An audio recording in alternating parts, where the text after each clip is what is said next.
So we have, as you know, couple of classes ago we began saying that materials can be classified based on their energy band gap, and energy band gaps for a dielectric medium will be very large. So at room temperature they would not normally conduct any electricity. Of course, if the temperature is raised and if the energy band gap is lowered, then they would be conducting electricity. Okay. However, in normal temperature, a dielectric material or an insulator would not conduct electricity. However, for a conducting material, the energy band gap is almost, that is so close that valence band overlaps with conduction band. So there is a lot of free electrons in the conduction band that are available because the outer shells are having free charge, and they would all very easily contribute to these free charges, and these charges are able to move through the lattice. Okay, they would move from one atom or one lattice to another lattice. They would displace the electron sitting there. That electron would move and then it would displace the other one. So it's like, on a long traffic, on a long road, you have cars. You can imagine cars, and one car moving to the next car's position, the next car moving to the next car's position, and so on. What you have to realize is that even though the cars themselves might be moving at a very small speed, the overall traffic movement could be much faster. Okay. So even though electrons might be jumping from one lattice to another lattice, one lattice to another lattice at a very small speed, and indeed that is what would happen, the overall electron distribution, the distribution would be changing much rapidly. Okay.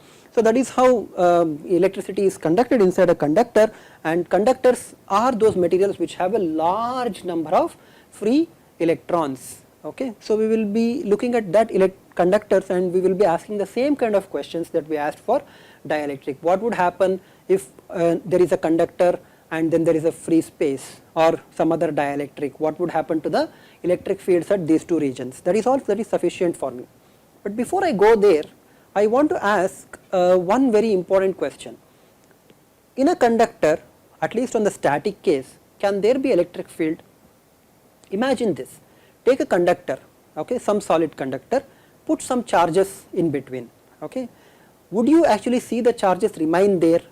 Turns out that those charges do not remain inside the interior of the conductor. What would happen is the charges which are kept inside the conductor would develop an electric field, and since these charges are all like charges that we have kept, they would all start to repel each other.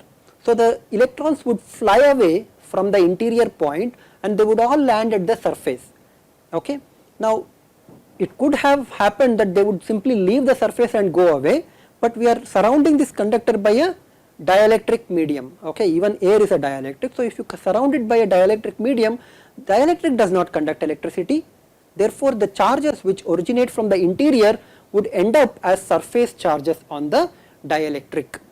We have in fact solved a problem, that of the infinite plane charge, and we found that the electric field produced by this infinite plane charge had an electric field which was normal to the surface, right. If the charge was placed like this, there is an infinite surface charge here, which you can think of as having a metal. You have a metal that is completely filling the space below the plane of the surface charges, and there is a nice dielectric above here, and the electric field was always normal to all these charge surface, right. The electric field was normal to the charged surface, and D field would also be normal to the charged surface. But the important point is that inside there are no electric fields, because if there was electric field inside, that would accelerate the electrons, constitute the current, and that is something that is not happening in the static conditions. Okay. Unless there is a means to generate and sustain current, this would not happen. Okay. So inside, the most important point of a conductor is that under the static conditions there are no fields and no charges inside the electric field. It does not matter whether it is normal or tangential, right. It could be normal electric field, but that would also exert some acceleration, some force on the charges, and that is again strictly forbidden. Okay. You can ask, how much time does it actually require for the charge distribution that is kept inside the material to become a surface charge? How much time would it take? It turns out that that time, which is called as relaxation time, is just about 10 to the power minus 19 to 10 to the power minus 20 seconds. This is much below attosecond. Attosecond is 10 to the power minus 18, okay, if my memory serves right, then this time is even less than that. For a good conductors such as copper, silver, aluminum, this time is very small. Therefore, one can assume that just after about a couple of attoseconds, okay, one can assume that there is essentially no charges or electric field inside the conductor. All the charges that are inside would be converted into surface charge distribution. They would nicely associate themselves to the surface and they would form a certain distribution. There are very interesting questions about that. We will take up some of them later, but before we go there, we might want to ask, we want to answer or we want to introduce a small quantity called current. Okay. We have already introduced voltage. Voltage between any 2 points is the amount of work that is required to move a charge, and we had obtained an expression. So, let us introduce current now, discuss that a little bit and then go to conductors, okay, because one of the properties of conductors is that they would conduct electricity. So, we would like to know what electricity, we would like to know what is electric current. Okay. Electric current is because of the motion of charges. In a conductor, these charges are electrons. Electrons are negatively charged. So, when you apply an electric field, electrons would move in the direction opposite to the electric field. However, conventional current means that the direction should be in the direction of the electric field, because in conventional current we assume that the charge carriers are positively charged. Okay. However, we do know that current in cases is actually because of the electrons, in conductors because of the electrons. So, the conventional direction of the current is opposite to the direction of the electron flow. Okay. Electron flows past from right to left, conventional current flows from left to right. Okay. Of course, if the electron flew from right to left, the conventional current would flow in the other direction. Okay. But what is current? Well, current, as you know, is essentially the rate of change of the charge. That is, if you were to consider a particular plane, okay, and then look at how many charges are flowing past this plane, okay, actually a point you could consider, how many charges are flowing past this plane or a point, that would give me the current. Charges flowing past per unit time, okay, that would give me the current. Now, there is no rule that I have to keep this plane in this way, okay, assume that charges are all moving in this way. Okay. To calculate the current, you just need how much of charge has moved past a particular plane. However, I can also consider a plane in this direction. Okay. Notice that charges are still moving in the original direction. Just because I decided to change the plane orientation does not mean that charges also have to move in that plane.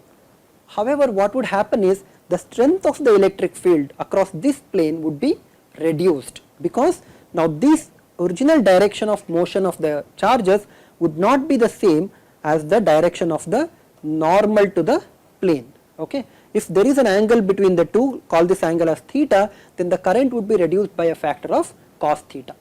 Okay. To take into account this orientation of the current, we introduced, and to deal with these planes, we introduced a quantity called as current density J, with the idea that current density J gives you how much of the current is flowing past a given oriented plane. An oriented plane or an oriented surface is simply the one in which we can describe the or define the surface normal. Okay. To get an appreciation of this current and current density, imagine that these are the lines of J field. You could easily see that if, for example, you take a waveguide, okay, you take a waveguide which we will be discussing towards the end of this course, and then excite modes inside, it would generate some wall currents, okay, and these currents would all have their different magnitudes. Along the top surface they would have different magnitudes, and J lines would all be flowing in different directions. Okay. Now, imagine placing a plane. If you place a plane that is parallel to this, there would essentially be no current. Why? Because as much J lines are entering, as many J lines are coming out. Okay. When I say J line, I actually mean current density vector. Okay. So, current density vector would not be changing here, I mean it would be as much entering as much leaving, therefore, there would be no current through this plane. If I keep a plane, okay, that would look like this, there would be some current, but that amount of current will be dependent on the angle of the normal of the surface that makes with respect to the J line, right. So, the amount of current that would be there would be dependent on the angle between the normal and the normal to the plane as well as the J line. Okay. So, you can capture that by defining the current as J dot ds. Okay. This would be the total current delta I, and that would be J dot ds. I am just for the sake of this one assuming that J field is all uniform. Of course, it is possible, and in a waveguide example that I gave you, it is possible, it is in fact happens that J will be non-uniform, that is it will be different at different points on the waveguide plane. Okay. When will I get maximum current? I will get maximum current when I choose a plane that would actually be completely perpendicular to the J lines, correct. So, if the J field angle between the J lines and the normal to the surface would be equal to 0, only then I will get the maximum current. So, I know that the incremental current that I get out of a surface which I have kept as ds would be J dot ds. The total current I would be equal to the integral of J over the surface. The surface could be irregular, okay, and J itself could be non-uniform. Should it be closed or open? An interesting thing, right? Should it be closed or open? I will leave it as an exercise for you to think about this, and this surface must be open. Okay. So, this is the current. Is there a relationship between current and velocity of the charges? Yes, there is. Imagine that I have a surface here, okay. I have some surface, call this as dA. In a time delta t or dt, okay, if you imagine that there are charges on each of this surface, these charges would have moved past a certain distance. How much distance they would have moved past? If each of these charges are in uniform motion, uniform velocity v, okay, then they would all move a length of v dt, right. So, this is some length, okay. This is the, and they would be positioned at a new position in the space. Their surface area is the same dA which I am considering. So, how many charges have actually gone past per second? Well, you can calculate this, right. See, first of all, the total charges that have passed here would be n q v dt dA, right. This is the length and this is the area, or this can be the height and the area. So, together you are going to get a volume here, okay. N is the number of charges per unit volume, okay. So, number of charges per unit volume into something per unit volume would be this one, and into volume will cancel the volume, and Q is the charge on each charge, right. Q is the amount of charge that is carried by each charge carrier, okay. So, this N into Q will be the charge density. So, this would essentially be the charge density. In a general way represent this as rho. If this is a point form of this one, it would be rho. This is the amount of charges have gone past me or gone past this particular plane in a time dt. So, the current that must have gone will be dq by dt, and that is given by nqv into dA or rho times v dA. This is the current that has gone past. However, I am interested in the current density. Current density is current per unit area. So, that is given by rho into V. Okay, rho is the volume charge density, V is the velocity of the charge carriers. If these charge carriers can be counted like the charges per volume that we wrote, this would be NQV. Okay, this would be the current. And what do I measure current and current density in? Current is measured in amperes, okay, and current density is measured in ampere per meter square, okay, because this is density of the current. Okay. Now, we will discuss very briefly what is called as conservation equation, or sometimes called as continuity equation of the current. Okay. You have to realize that this conservation and continuity condition has nothing to do with Maxwell's equations. Okay. This is just the fact that the total number of charges inside this universe cannot be changed. There is a global conservation that must happen, but locally what it means is that if there is some current, then there must be the amount of charges inside a particularly small volume must be going down. So, at a point if there are J lines coming out, then it means that charges must be flowing along the J line, which means the original charge distribution must be going down at that particular point. Okay. That is all the conservation of charge is saying. Charges are being transported, therefore the amount of charges inside would be going down. It is like, bus, you imagine bus and people are coming out. If you imagine these people as J lines, the vector current density vector lines, then the only way then this J would be non-zero, right, would be when the number of people inside are reducing. This is nothing to do with electromagnetics, this is just the conservation of people. So, instead of conservation of people, you have conservation of charge carriers. So, whenever there is a non-zero value of J in a closed surface, not the open surface, in the closed surface, the only way you can have the J lines to be non-zero or the vector field J to be non-zero is when the number of charges inside that volume enclosed by the surface is reducing. So, there must be a balance between the two. Okay. So, people inside the bus are reducing, hence people outside the bus are increasing. That is as simple as that. So, imagine that I have a closed surface, okay. This time it is closed surface, please remember that, and this surface is bounding a certain volume, and let us say over this closed surface I will evaluate the divergence of the J vector. Okay. So, I will evaluate the divergence of the current density, or essentially picture how the J field lines would be coming out, and they would all be emanating outside this closed surface. Okay. So, I know that as long as J is non-zero, or more precisely as long as divergence of J is non-zero inside this particularly closed surface, there must be charges which are getting reduced, correct. So, what I have is that the J field lines, of course, over the entire surface will give me the total current, right. If I take the J vector and integrate J over ds over the closed surface, in this particular case it is closed because I have to consider the region or the surface. So, this should be equal to the total current I, and this should also be equal to the amount of charges that are coming out. Please note that this Q out indicates that charges are coming out of this closed surface. Okay.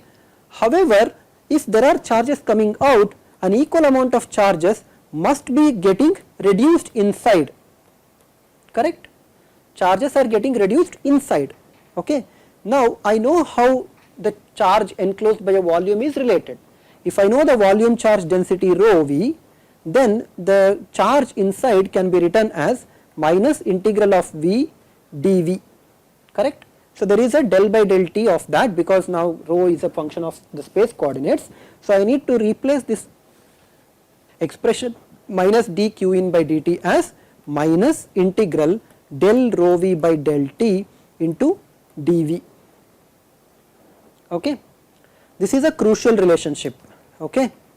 This surface integral of J over this closed surface is actually equal to this volume change of volume charge density, right. Charges inside are getting reduced. So, this is the surface that we were considering. The current density outside is actually non-zero, indicating that there is a divergence of J that is non-zero. Okay. That could only happen when the charge density inside is actually reducing. Okay. So, as the charge distribution reduces, charges are essentially flowing outside, and you are getting J vector to be non-zero, or more precisely the divergence of J to be non-zero. I can apply divergence theorem to this left hand side. Remember, I can apply divergence theorem to the left hand side and convert this into a volume integral. Okay. So, J dot ds becomes del dot J, which is the divergence, over the volume, plus del rho v by del t over the volume is equal to 0, right, after bringing the right hand side to the left hand side. Okay. Now, if there is a volume integral that is going to 0, the only way that can happen is when del dot J is equal to minus del rho v by del t, indicating that the charge distribution, changing charge distribution is the source for divergence of J. Okay. This is called as the conservation or the continuity equation. Okay. And this is very, very important. You will see that this equation or this conservation law plays a very important role when you have to link the electric field and the magnetic field, they are varying with time. Okay. The only way you can bring about a relationship between the two is when you impose the conservation equation or the conservation law. Just for a sake, let us do a small example. Let us assume that J is equal to 1 by R e power minus t ampere per meter square along R. So, it is radially going away as 1 by R, the J vectors are going as 1 by R along radial direction, okay, and they are changing with time by an exponential value e power minus t. Okay. Let us say at t is equal to 1 second, I want to find out what is the current at radius r equal to 5 meter, okay, this is 5 meter, and something at 6 meters, okay, at radius of 6 meters. Let us do this problem. This is simply integration of J over the closed surface, in this case surface is a sphere of radius 5 meters and 6 meters. So, this becomes 1 by 5 e to the power minus 1, this is the J vector multiplied by 4 pi phi square, because 4 pi r square is the surface area of the sphere, correct. So, if you do this one, you will see that at 5 meters the current is 23.1 amps, okay. If you do the same thing at r equal to 6 meters, the current will be 27.1 ampere. So, the current is actually increasing as you go away and away. Well, what could be the reason for that? This is 27.7 ampere. Now, we will see the reason, but before that let us look at what is, how the volume charge density is changing. Okay. I know that del dot J must be equal to minus del rho V by del T. So, clearly del rho V by del T must be equal to minus del dot J, and you can evaluate the divergence of this J. Okay. If you do that one, you are going to get minus 1 by r square e power minus t. Okay. This is a scalar, of course. So, this is the charge density as varying with respect to time. Okay. If you look at what is the overall charge variation with respect to time, you have to do that, you have to obtain that by integrating this one. Okay. So, integrate this thing, you will get, integrating this fellow, you will get 1 by r square, integrating with respect to time, of course, 1 by r square e power minus t plus some constant of integration k of r, measured in coulombs per meter cube, of course, right.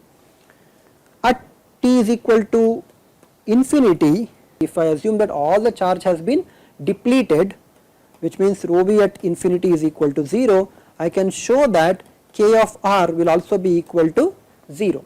So, that the volume charge density inside this material is given by, or inside this sphere at any radius r is given by 1 by r square e power minus t, okay, coulomb per meter cube.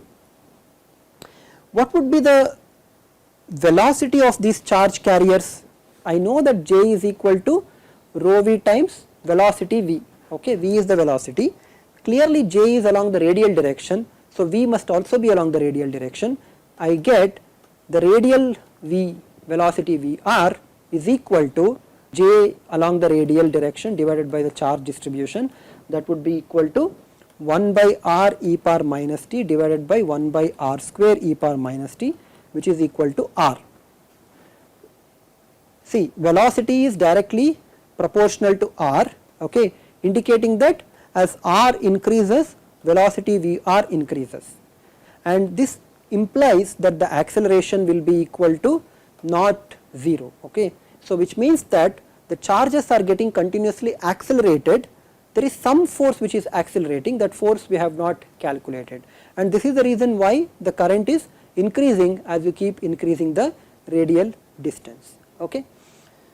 Alright, so we have looked at enough about electric current, we will now resume with conductors, okay. So, we will go back to conductors and we will start talking about the conductors. Well, conductors, as we have already discussed, has lot of free charges, right, and these charges experience a force when you apply a current, sorry, when you apply an electric field, these charges experience a force which is given by minus q times E, right. Each charge experiences this particular force, and you might think that they would start getting accelerated, right. So, if I now equate this one to m d square x by dt square, where x is the position of the electron, okay, from its equilibrium position I am measuring the displacement x, then according to this equation the acceleration must now begin because of the force that is being applied. However, what happens is that in a metal there are these lattices, right, and these lattices all consist of positive charges. So, the electron begins to accelerate, moves about in a direction that is given by the electric field, and then gets attracted or gets hit by the lattice, okay, and then slows down. Again it begins to move, hits the lattice, slows down. It keeps on doing this. There is actually a mean distance, okay, that the electron would actually travel without hitting the lattice, okay. Without hitting lattice, it would actually move a certain amount of distance, okay. This is the so called mean free path of the electrons. So, electrons begin to accelerate, hit the lattice, slow down, begin to accelerate, hit, slow down, and so on. So, in essence what happens is that there is an average velocity that is developed, which would not be the same velocity if the electrons were in free space. If the electrons were in free space, right, and if the electron were to be accelerated by the application of electric field, it would simply begin to accelerate, okay, and you can obtain that by solving this expression, the Newton's law. However, inside a lattice, inside a material medium, it begins to move, hits, and then slows down, begins to move, hits, and then slows down, giving you an average drift velocity. This is still large, but it is not as large as the velocity in free space, okay. And this average drift velocity for an electron is given by, or it is interesting that it is actually proportional to electric field, and it is that proportionality constant is called as the mobility of the electron. Mu n is the mobility of the electron, okay. Although we are not going to discuss semiconductors in this course, in semiconductors there is actually what is called as holes, okay. For all practical purposes, holes behave as positively charged particles, okay. They would also begin to accelerate, except that their acceleration would be in the direction of electric field, whereas the electrons would move in the direction opposite to the electric field, and the whole mobility is also important, okay. Especially when you are studying optoelectronic or VLSI microelectronic circuits, you will see this mobility of the holes, and there is a corresponding hole velocity. It turns out generally that mu h is much less than mu n, and this is the factor which actually reduces the speed of most of these ICs, okay. It is the fact that holes cannot move as fast as electrons that is responsible for the clock speeds in some sense, okay. It is not that that is the only factor, but in some ultimate sense that is the reason, okay. So, we are only looking at electrons inside a conductor, we are not looking at this one. So, what would be the units of mobility of the electron? Drift velocity is in meters per second, electric field is in volt per meter. So, mobility must be measured in meter square per volt second, right. So, this is the mobility units, and for copper and other this mobility is quite high, okay. Now, we have taken the minus sign here, this is indicating that we are considering electrons. If it was positively charged particles, you could drop the minus sign, the force would be along the direction of the electric field and the mobility would be that of the appropriate charge carrier, okay. Now, we also know that the current density J is given by the volume charge density at any point times V, okay. We also have seen that this rho V is given by N Q mu E, right. The volume charge density rho V itself is given by number density N into Q, and okay, and V is the drift velocity which is mu into E, okay. I have dropped the negative signs here, I am considering only the positive signs because conventional current is defined in terms of the positive current, okay. So, this quantity NQ mu is called as the conductivity of the material sigma and is denoted by sigma. So, we have this so called Ohm's law, okay. This is not really a law, this is just an empirical observation, and this conductivity is the parameter that determines how much current is produced in response to the applied electric field, okay. For copper or silver or aluminum, these quantities are all in the order of 10 to the power 7 Siemens per meter, okay. Copper is slightly less, this is about 5.8 into 10 to the power 7, and then for silver this is around 6.17 into 10 to the power 7, okay. You might think that these two are constants, but they are actually not constant, they would actually increase with temperature. So, if you increase the temperature by 1 Kelvin, okay, then the corresponding copper and silver conductivities would also increase by 0.4%, okay, for every 1 Kelvin rise in the temperature.